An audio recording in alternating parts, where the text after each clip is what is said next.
there. The crowd is still cheering. His ball head can be seen just coming into view. He's heading towards the big inverted V with the sign, "Welcome, John H. Glenn Jr." Everywhere Bedlam is breaking loose down here.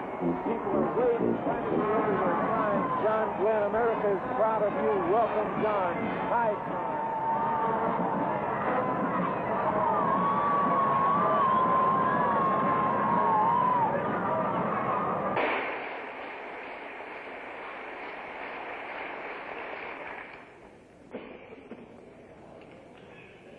Today, I know that I seem to be standing alone on this great platform,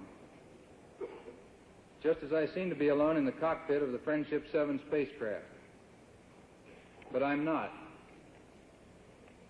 There were with me then and with me now thousands of Americans and many hundreds of citizens of many countries around the world who contributed to this truly international undertaking voluntarily and in a spirit of cooperation and understanding.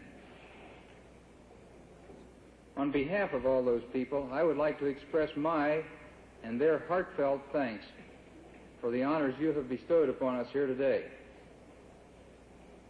We are all proud to have been privileged to be part of this effort, to represent our country as we have.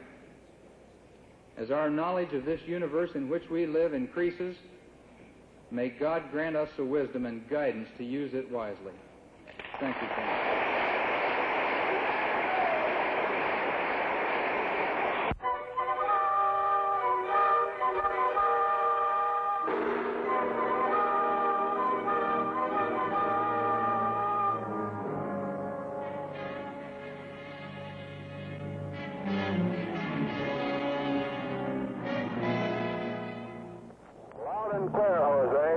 Too much. Okie doke.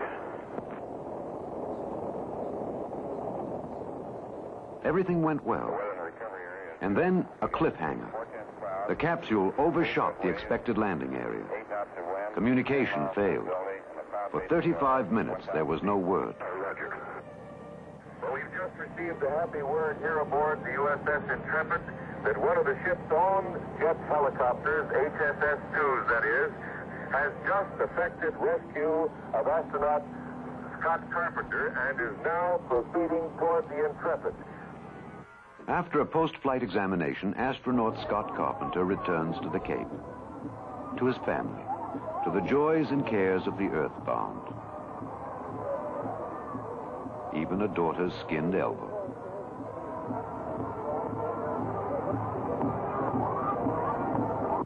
Right now, the gantry is being pulled back from the bird, and the big silver Atlas rocket will be standing right in front of us, about 1 mile in front of our Mutual Canaveral Operations Center.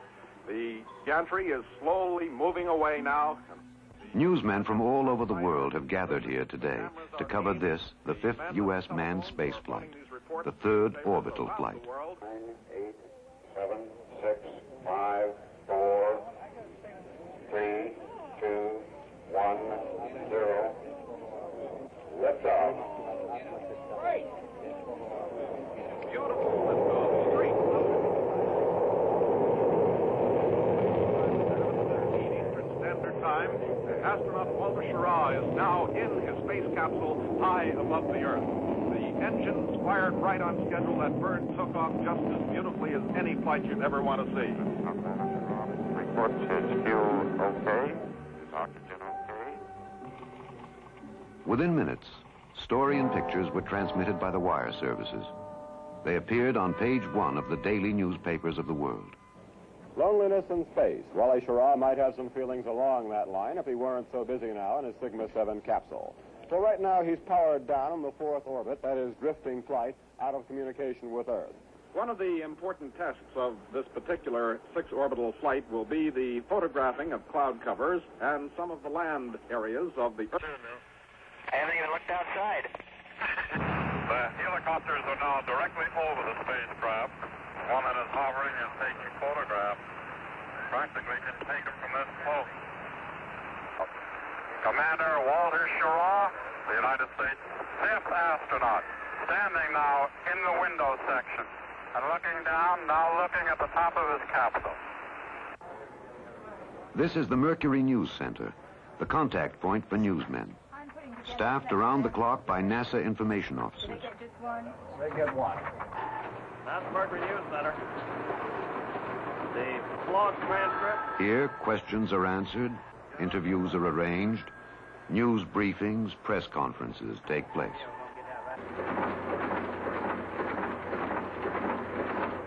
Astronaut Cooper, 22 orbit mission, will take him over more than 100 countries, islands, and possessions. All right, we'll In order to start cover with every phase of Project Mercury, the press, wire services, TV, and radio networks pool their resources and personnel.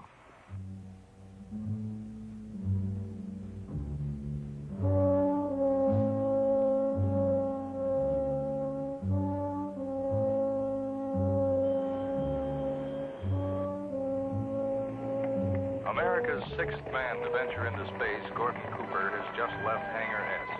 He's smiling at the crowd of technicians that has gathered. He looks extremely confident about today's flight.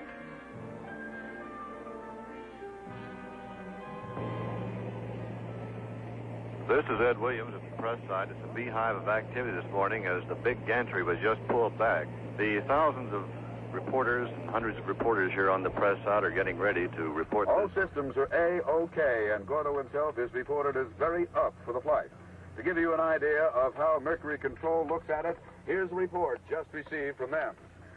The press site, about 5,000 feet from the launch area. Here, newsmen, photographers, feature and technical writers are witness to success or possible failure. Reporters and newsmen from all over the world. Approximately how many foreign countries are represented today? We have about 25 countries represented here, including a NATO group, which just came in this morning. Mercury And Control. as the last agonizing minutes of the countdown march by, television brings the nation to the scene and drops them right in the middle of it. Yeah. Oh, all right, it's down. You got it down. All right. All right. Hello, New York. Go ahead. Hi, Don. Just a minute, I'll ask him. Bob, how much longer do you want to hold on this? Stay with it for another couple seconds, Davey. Okay, we'll be with it another couple of seconds, then we'll take off. It's T-minus 40 seconds now and counting. All systems go. Videotape, come in. We want all of this. Hold on to it. We'll log it later. Stay with the pool. Here she goes. Right, stand by, Waller. Here she goes. It's not going to be long. Videotape, keep going.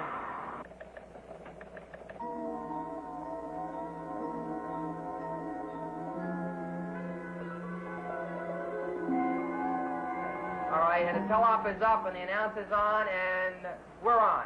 All right, cue him, Sandy. At this point, the capsule and the booster are on what's called automatic sequencing. This is Mercury Control. We have a momentary hold at T-minus 19 seconds.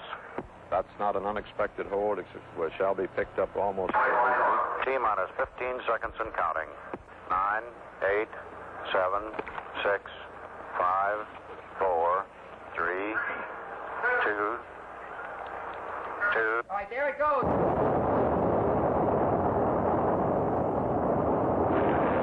Beautiful takeoff. He should be getting vibration now.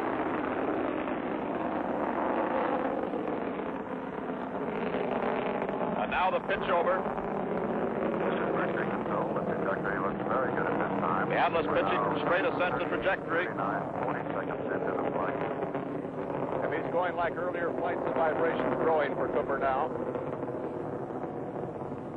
He's just about reaching max Q. That's maximum vibration, maximum dynamic pressure. We are now 55 seconds into the flight. The trajectory looks okay at this time. At maximum Astronaut dynamic Cooper pressure. reports his oxygen supply, his fuel supply, and all onboard systems are go. Oh, it looks like a beautiful takeoff again from Canaveral.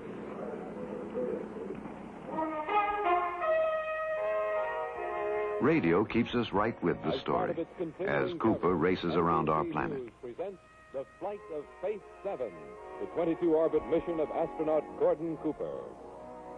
What a view. Boy, oh boy. And now the presses of the world roll the story. Newspapers, magazines, reports.